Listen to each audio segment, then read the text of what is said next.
Okay, chapter 7. It really is a small one, this one, so it shouldn't take long.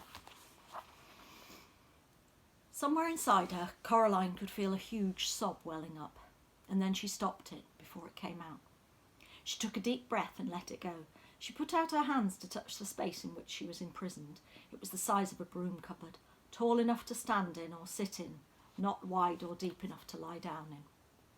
One wall was glass and it felt cold to the touch. She went round the tiny room for a second, running her hands over every surface that she could reach, feeling for doorknobs or switches or concealed catches, some kind of way out, and found nothing. A spider scuttled over the back of her hand and she choked back a shriek. But apart from the spider, she was alone in the cupboard in the pitch dark. And then her hand touched something that felt for all the world like somebody's cheek and lips, small and cold, and a voice whispered in her ear, "Hush and shh, say nothing, for the beldam might be listening." Coraline said nothing. She felt a cold hand touch her face, fingers running over it like a gentle beat of a moth's wing. Another voice, hesitant and so faint, Coraline wondered if she were imagining it, said, Art thou alive?" "Yes," whispered Coraline. "Poor child," said the first voice. "Who are you?" whispered Coraline. "Names, names, names," said another voice, all far away and lost. "The names are the first things to go after the breath has gone and the beating of the heart. We keep our memories longer than our names. I shall keep pictures in my mind of my governess on some May morning, carrying my hoop and stick, and the morning sun behind her, and all the tulips bobbing in the breeze. But I have forgotten the name of my governess, and of the tulips too." "I don't think tulips have names," said Coraline. "They're just tulips." "Perhaps," said the voice sadly, "but I have always thought that these tulips must have had names. They were red and orange and yellow, like the embers of a nursery fire on a winter's evening. I remember them." The voice sounded so sad that Coraline put out her hand to the place where it was coming from, and she found a cold hand and she squeezed it tightly.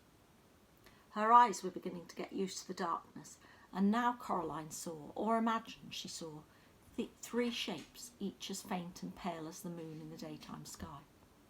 They were the shapes of children about her size. The cold hand squeezed her hand back. "Thank you," said the voice. Picture of them, quite ghostly looking look. Not sure I'd want to be stuck in a cupboard with those, to be honest, but here we go. "Are you a girl?" asked Coraline, "or a boy?" There was a pause. "When I was small I wore skirts and my hair was long and curled," it said doubtfully. "But now you ask, it does seem to me that one day they took my skirts and gave me breeches and cut my hair." "'Tain't something we give mind to," said the first of the voices. "A boy, perhaps, then," continued the one whose hand she was holding. "I believe I was once a boy," and it glowed a little more brightly in the darkness of the room behind the mirror. "What happened to you all?" asked Coraline. "How did you come here?" "She left us here," said one of the voices. "She stole our hearts and she stole our souls, and she took our lives away, and she left us here, and she forgot about us in the dark." "You poor thing," said Coraline. "How long have you been here?" "So very long a time," said a voice. "Aye, time beyond reckoning," said another voice. I walked through the scullery door," said the voice of one that thought it might be a boy, "and I found myself back in the parlour, but she was waiting for me. She told me she was my other mamma, but I never saw my true mamma again." "Flee," said the first of the voices, another girl, Coraline fancied. "Flee whilst there's still air in your lungs and blood in your veins and warmth in your heart. Flee while you still have your mind and your soul." "I'm not running away," said Coraline. "She has my parents. I came to get them back." Ah, but she'll keep you here while the days turn to dust and the leaves fall and the years pass one after the next like the tick-tick-ticking of a clock.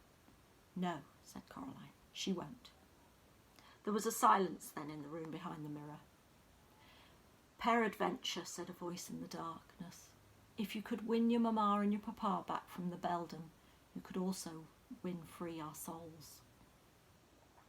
Has she taken them? Asked Coraline, shocked.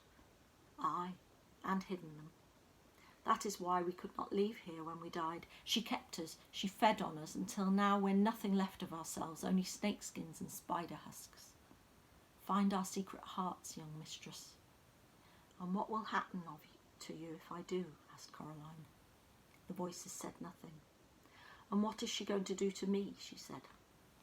The pale figures pulsed faintly, and she could imagine that they were nothing more than after-images, like the glow left behind a bright light in your eyes after the lights go out. It doth not hurt, whispered one faint voice. She will take your life and all you are and all you carest for, and she will leave you with nothing but mist and fog. She'll take your joy, and one day you'll wake and your heart and your soul will have gone. A husk you'll be, a wisp you'll be, and a thing no more than a dream on waking, or a memory of something forgotten.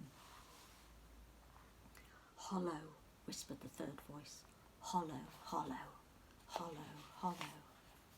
You must flee, sighed a voice faintly. I don't think so, said Coraline. I tried running away and it didn't work. She just took my parents. Can you tell me how to get out of this room? If we knew, then we would tell you. Poor thing, said Coraline to herself.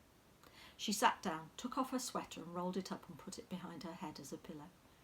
She won't keep me in the dark forever, said Coraline. She brought me here to play games and challenges, the cat said, and I'm not much of a challenge here in the dark. She tried to get comfortable, twisting and bending herself to fit the cramped space behind the mirror. Her stomach rumbled and she ate her last apple, taking the tiniest bites, making it last as long as she could. When she had finished, she was still hungry, and then an idea struck her, and she whispered, When she comes to let me out, why don't you three come with me? We wish that we could, they sighed to her in their barely their voices, but she has our hearts in her keeping. Now we belong to the dark and to the empty places. The light would shrivel us and burn. Oh, said Coraline. She closed her eyes, which made the darkness darker, and she rested her head on the rolled-up sweater, and she went to sleep. And as she fell asleep, she thought she felt a ghost kiss her cheek tenderly, and a small voice whisper into her ear, a voice so faint it was barely there at all, a gentle, wispy nothing of a voice so hushed that Coraline could almost believe she was imagining it. Look through the stone, it said to her, and then she slept.